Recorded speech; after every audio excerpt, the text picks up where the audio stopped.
I wish I had a great answer for you because he's my number one player still. He's been my number one player in this class since he was in high school. I'm not going to change it now. I think people are inflating where the quarterbacks are going to go because they're quarterbacks.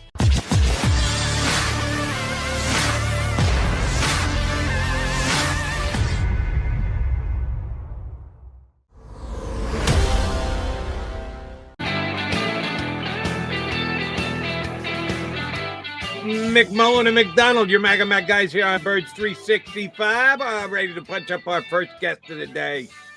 It's almost Christmas for him. From draftcountdown.com, Shane Hallam joins us here on Birds 365. How's the countdown going, Shane? It's going well. Like I can't wait. You're right. It feels like Christmas Eve right now. We're just a couple days out. I'm pumped up. I can't wait for this thing to get started. Well, let's start. Let's start at the start, Shane, and that's the Jacksonville Jaguars. So there's a lot of uncertainty. And Trent Baalke spoke earlier this week, said they've whittled it down to 4 players.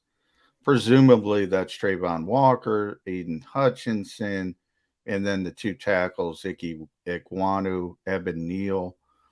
Are all those players worthy of being in the conversation to being number 1 overall? I think in a typical year, none of them would be in that conversation. I think that's the problem that Jaguars are running into and why this draft provides intrigue, because I think most years you have a Trevor Lawrence, you have a quarterback at the top, you have a Chase Young, you have that premier pass rusher. We don't have that in this class. I think all those players, all 4 that you named, have some flags that might limit them. I think Aiden Hutchinson's a really good player, but is he an all-pro stud pass rusher? No. He's probably better at setting the edge and using that bull rush to occasionally get to the quarterback. Trayvon Walker, if they drafted him in number 1, it would be since the NCAA started recording sacks in 2000, he would have the least sacks of any edge rusher taken in the top 3 ever. Is that worth it? He's only started for a year. He didn't get to the quarterback that much, but he has all these physical traits. And the offensive tackles, it's just consistency. I think that's a big problem with Evan Neal and Ike Ekwonu. I think both of them have potential, but might be better guards than tackles. Is that worthwhile? So I think it's a tough year to be picking one. No one's going to want to go up there, and you have to make a decision to try to figure out, do you take the swing for kind of the potential all-pro stud in Trayvon Walker, or do you play it safe? You take Aiden Hutchinson. He's probably going to be a Pro Bowler for 10 years and feel like you have a building block that's not an elite player. Well, quick follow-up before you jump in, Jody. Sorry, because I think because Georgia makes this difficult, the Georgia defense. I mean, typically, a team's not going to have 7 players. I guess it's 7 players that's going to be drafted in any draft. They might have 7 defenders in the top 65, 70 players. They're so talented on defense. And Howie Roseman, we're in Philadelphia, he brought up an interesting point about the transfer portal. And for teams like Georgia who are so talented, they got to get players on the field or they'll leave. Example being Jermaine Johnson, who started at Georgia and transferred to Florida State, and he could be a top 10 pick. So they rotate guys, because Jordan Davis gets some of these knocks as well. He didn't play a large percentage of snaps, but they had so many good players. And if Trayvon Walker was at, I don't want to pick on a school, but insert name of school, and they needed him to rush the passer, he could rush the passer. So isn't a large part of this stuff projection? And do you have to take that kind of thing in the scheme at Georgia, the talent around them, into account?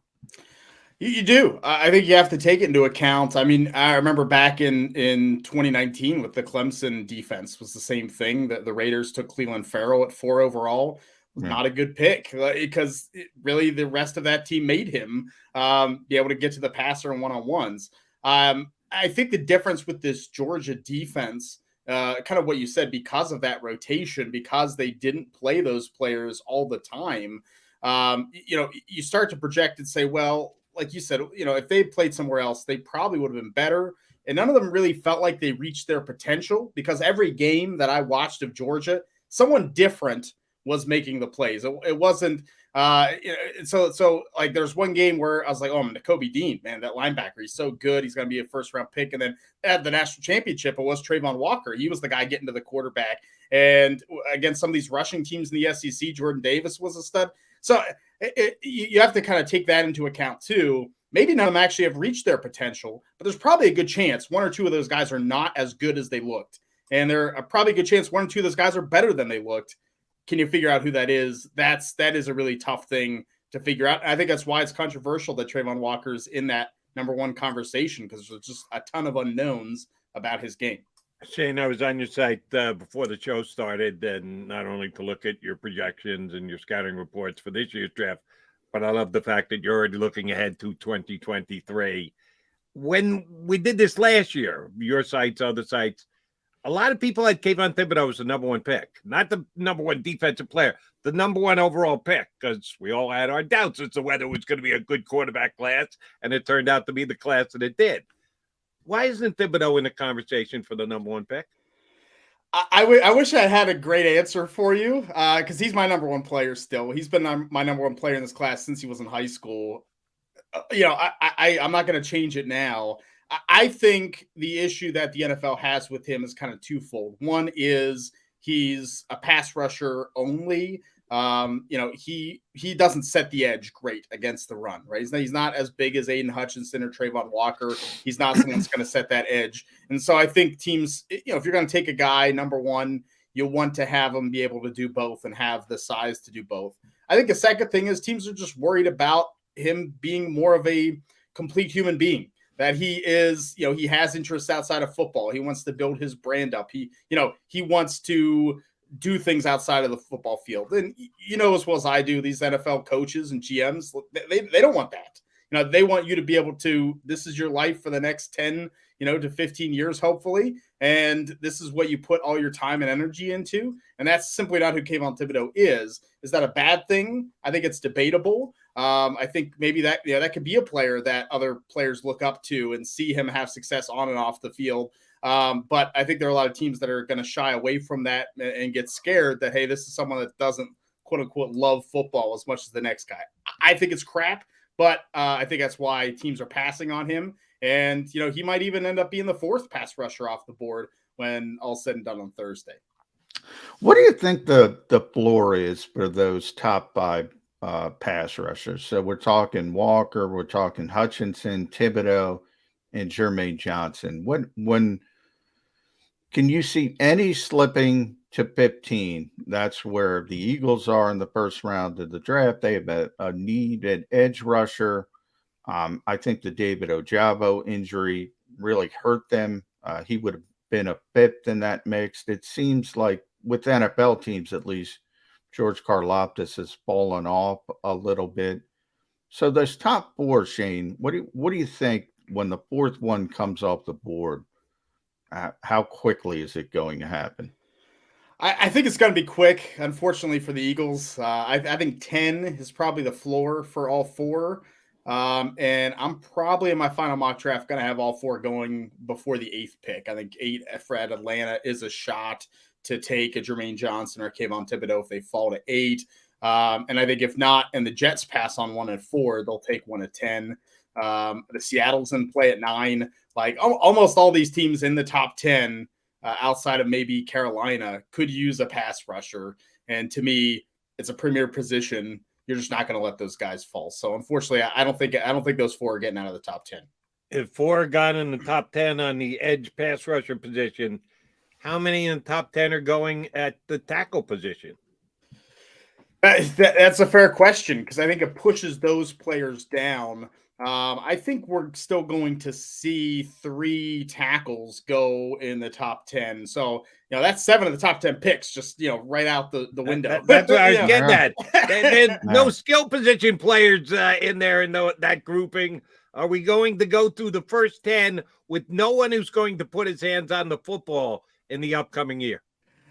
I think it's quite possible. I think that 10 spot to the Jets, if they take, let's say they take Kayvon Thibodeaux or Jermaine Johnson at 4, then I think 10 comes into play for them to take Jamison Williams, the receiver from Alabama, Garrett Wilson from Ohio State, or Drake London from Southern Cal. I think that is probably I just don't see. I know a lot of people want to mock a receiver to 8 to Atlanta just because they need it, but I think they have so many other holes, and receiver's not a huge priority in terms of their offense. I think 10's maybe the only spot in the top 10 that I see a playmaker going. Well, one name we haven't heard yet is a quarterback, and you mentioned it a little bit. Obviously, I think it's pretty a consensus view that no quarterback belongs near the top of the draft, but we know how they get pushed up the board.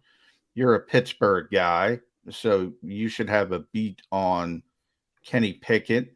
How high do you think Kenny or Malik Willis is going to get pushed up this draft? And how many quarterbacks do you think are going to go in the first round? I think people are inflating where the quarterbacks are going to go because they're quarterbacks. NFL teams aren't dumb to me. I think they realize some of them are. Yeah, I guess let's not go too far. We've seen some GMs make some decisions that we know, but I think generally staffs are going to look. They know this quarterback class is not elite. That all these guys need some work, need to sit. I think it's why you've seen the rush for free agent quarterbacks and trading for quarterbacks, and let's do whatever we can. Even the teams that probably are going to take one, the Steelers, the Saints. Jameis Winston, Mitch Trubisky, they have someone's going to start. That's not these rookies. So I personally think they're going to fall. I think probably 16 to New Orleans is the first spot that one could go. I think Kenny Pickett makes a lot of sense. Mickey Loomis for the Saints has never drafted a player that they brought in for a private workout. They brought in Malik Willis for a private workout. So I think Kenny Pickett makes a lot of sense. Maybe they wait to 19. Might be a little risky. So I think that's how it could affect the Eagles too, depending on, with that trade that they made, could end up moving a player down to 18 to them. And then I think Pittsburgh, I think they're going to sit at 20. I think they have a board of quarterbacks that they like. I think obviously Malik Willis would be the preference. I think that's where they'll go if he's there. I think Pickett's number 2. And then I think Desmond Ridder from Cincinnati and Matt Corral from Mississippi are next on the list. I think they're just going to take the best available quarterback at that spot. I think we're going to see 3 go in the first round. I think we're going to see those 2, Willis and Pickett. And then I think we're going to see one more sneak into the back end, maybe 2. I'm going to get, I think it might be a little bit tough sometimes to move into that end of the first round.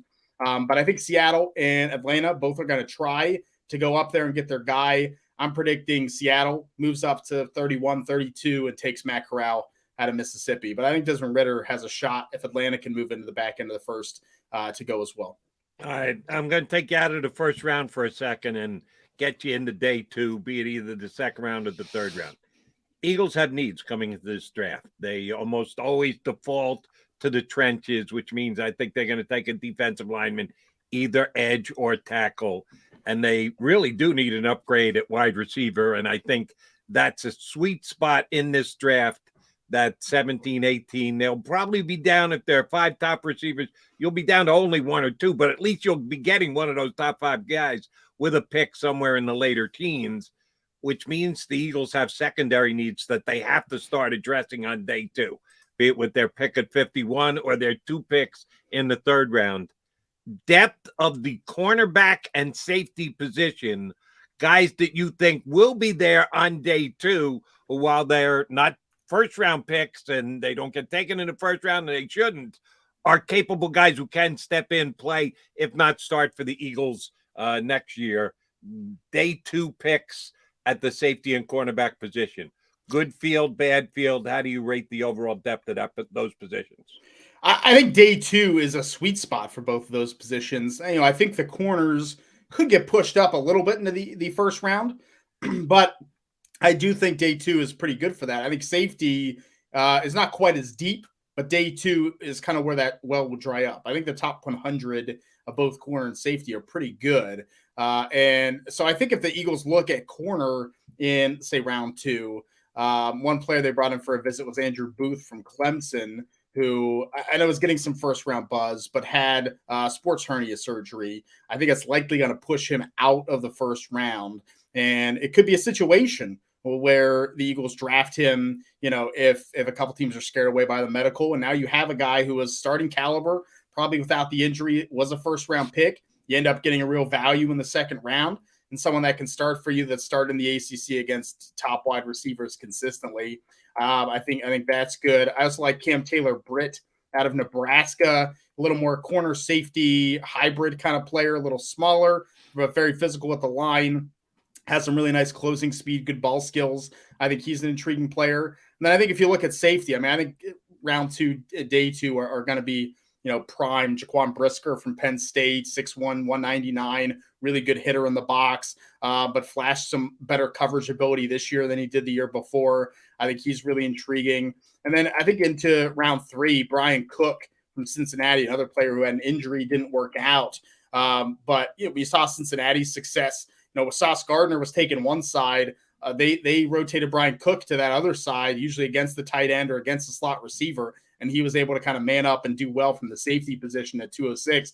I think he's a really intriguing, maybe round 3 player that they could take. So if they want to address the secondary day 2, I think this is the draft to do it, and that's probably the better value. I'd rather do that than be drafting, edge rushers, defensive linemen around 2 and 3 myself. John, let me follow up and ask one particular guy who I've kind of warmed up to. One of the draft guys that I had on was a big fan, and I did some research on him, and the kid seems like he could be a player. Howie Roseman spoke last week about there are no surprises anymore, that everybody knows everybody because there's so much tape and so much information out there, and technology gets the word out. But I don't know how much coverage Sam Houston State gets. Give me your read on Zion McCollum as a potential guy who can step in and play as a rookie at the cornerback position. I have him going in round 3. This is the guy that had the best workout of any corner ever for his size. So you see when you watch on film that translates. He's such a good athlete against those receivers at a lower level competition. Like even against some of the better ones, they can't get away from him because he's so athletic. He has the long arms. He gets physical with them. And then if they do get away, he closes really fast. The number of times that Zion McCollum closes on a pass, you think, oh, he's out of position. Like he's done. And then nope, he bats it down. He gets his arm out there. It's like, whoa, where'd this guy come from? So I think that translates. That has to translate to the NFL. I think he didn't need to really have some of the technique. He didn't have to have this sharp back pedal. He didn't have to really turn his hips and make sure that those are pretty fluid. So I think he might be kind of a hair behind early, but I think through camp, preseason, maybe early in the season, I think by mid-season, he could be a starting NFL corner once you kind of clean those things up. So I think he's really intriguing as, round 3, early round 4 pick. All right, Jody gave you a name. I'm going to give you a name in the secondary player I'm interested in. Not Sam Houston, but Houston, and that's Marcus Jones. Only because I've seen such a weird sort of disconnect. I've seen some people say he's a 6th, 7th round pick. I've seen some people say he's a 3rd round pick, but he also is a great returner, and the return game was a disaster for Philadelphia last season in the Eagles. Where do you have Marcus Jones coming off the board? Day 3? Could he get to day 3? Is he way down in day 3? Could he even go late day 2? It's actually a question I've been wrestling with today and yesterday. Like, where is Marcus Jones a top 100 player for me or not? Because I think on the field, yes, I think he would go day 2. I know the size, obviously being 5'8", 174, you're going to be a nickel corner, dime corner. But like you said, I think he's a top 2 returner in this class, maybe number 1, maybe the best in this class. He was dynamic and has that ability. The big question is medical, and that's the stuff I'm not privy to. He had surgery on both of his shoulders, which is very rare.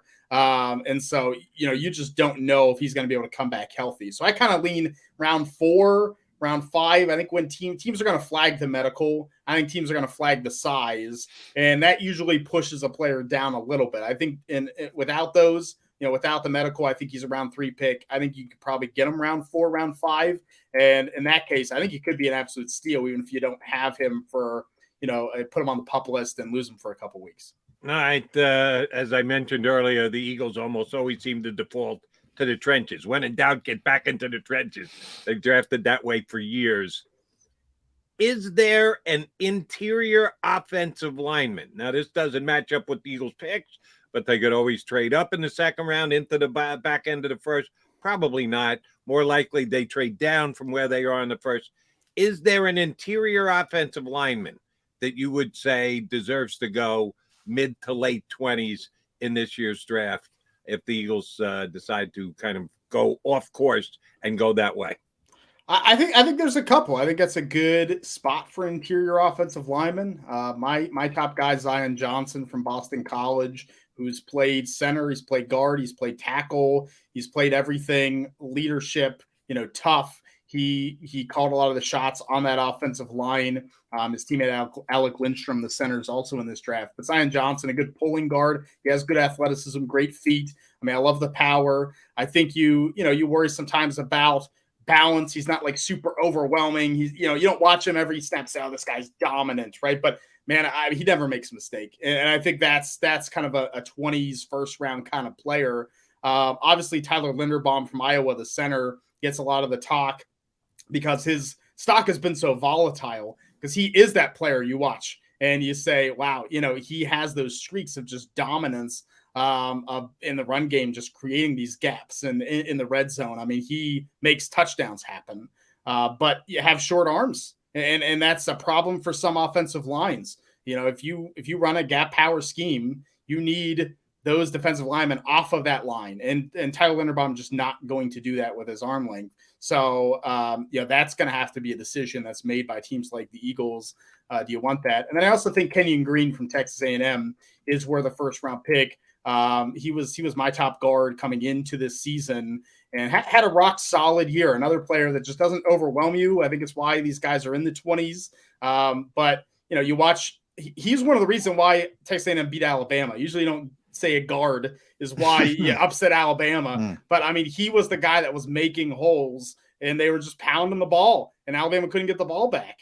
So when I see that, I say, like, this is a guy going up against players who are going to get drafted in the top 50 and he's winning. Like, he's probably going to win in the NFL. So I think all those guys are worth a late first round pick if it comes down to it. Shane, we mentioned George Karlaftis before. You just mentioned Tyler Linderbaum.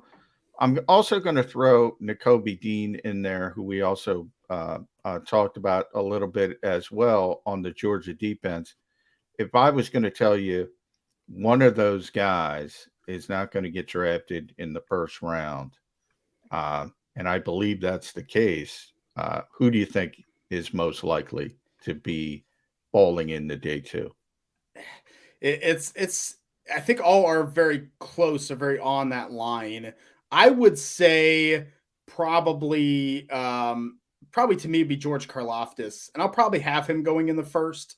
What kind of gets me with him is edge rusher. We know they're going to get pushed up, so it almost makes me feel like someone's got to take him late, right? But I think a lot of the things you hear about him as positives may not necessarily be positives. His motor is usually good, but there are definitely games where Purdue's out of it. George Karlaftis is out of it. He stops kind of playing hard and stops kind of working. I don't know if he can win as a pass rusher in the NFL when he really wins with good technique and hand placement. Oftentimes coming off the edge, you still need that athleticism. We rarely see unathletic edge rushers do really well. And that he has the numbers, right? Like, he had the workouts, but I don't think he plays up to those numbers often. And I think that's the scary part. And that's why he's kind of dropping, quote unquote, because people like me, I watched him during the season. I love him. I'm going to have him rated pretty highly because I've seen him since he was a freshman do really well. And I think that means something, but I think NFL teams are looking at him and saying, man, he doesn't play like this. He doesn't play like he should. Do we really want to take that chance? Whereas I think Nakobe Dean has that upside. I think Tyler Linderbaum for zone schemes has that upside. I'm just not sure if Karlaftis has the pure upside of a dominant pass rusher. Shane, 2 years ago, top 10 pick in the second round, number 41 overall, the Indianapolis Colts took Jonathan Taylor, and man, did he have a breakout year this year. Is there a Jonathan Taylor in this year's draft?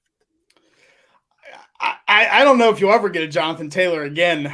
I mean, he is one of the best college running backs I've ever seen. But I do think that Breece Hall from Iowa State is the closest that we have when you have someone who's been productive for 3 years in the Big 12, 217 pounds, runs 4.4.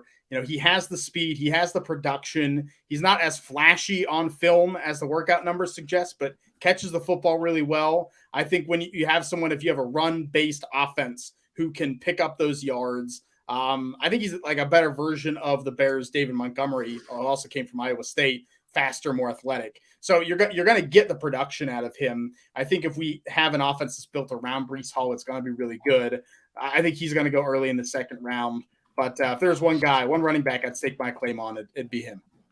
He is Shane Hallam, draftcountdown.com, at Shane P. Hallam. You see right there on the screen. You could follow him on Twitter.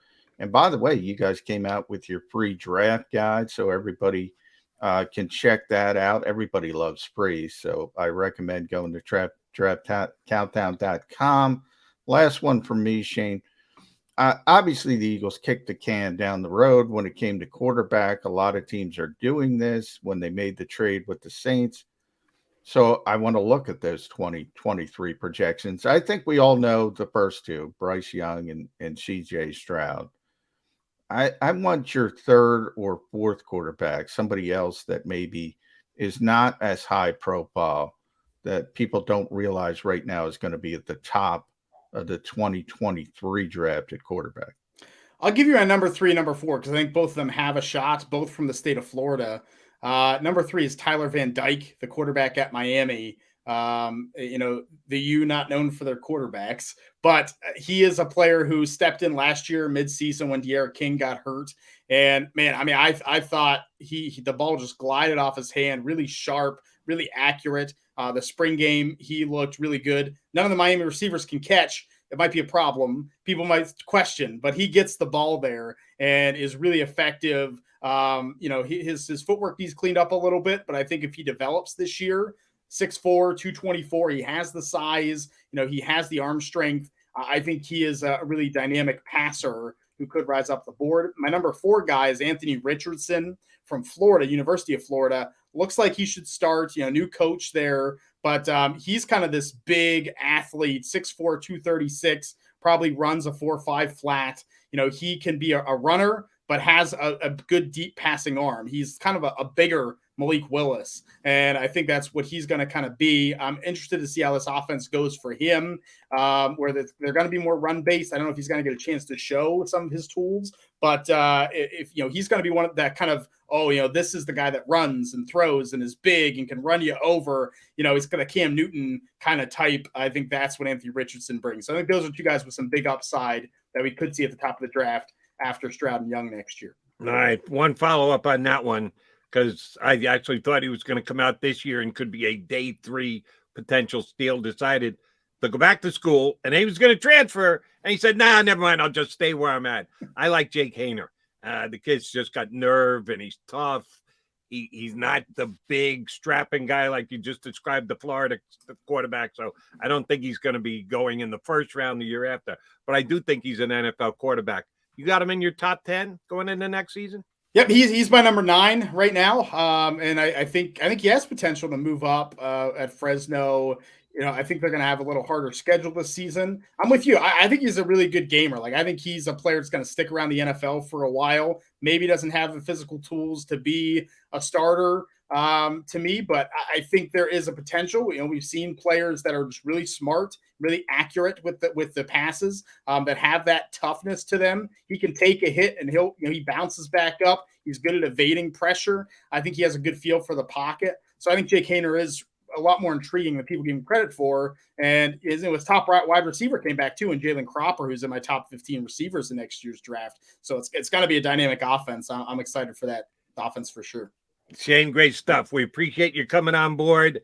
I just had his website up here. We're down. He's got a clock on there. How many hours? Oh, yeah, the clock. What do we got? 2 days, 11 hours, 22 minutes, somewhere thereabouts. You'll be counting it down, as will we. Thank you much for jumping on with us today. No, thanks, guys. Thanks for having me. Have enjoy the draft. Enjoy it. Thanks, Shane. Shane Hallam. Here we go. 2 days, 11 hours, 4 minutes, 29 seconds. Shane. Love the clock countdown to a big sporting event like we've got with this year's 2022 NFL Draft. He's John McMullen. I'm Jody McDonald. Your Mac and Mac Birds 365 guys coming right back. Stay with us.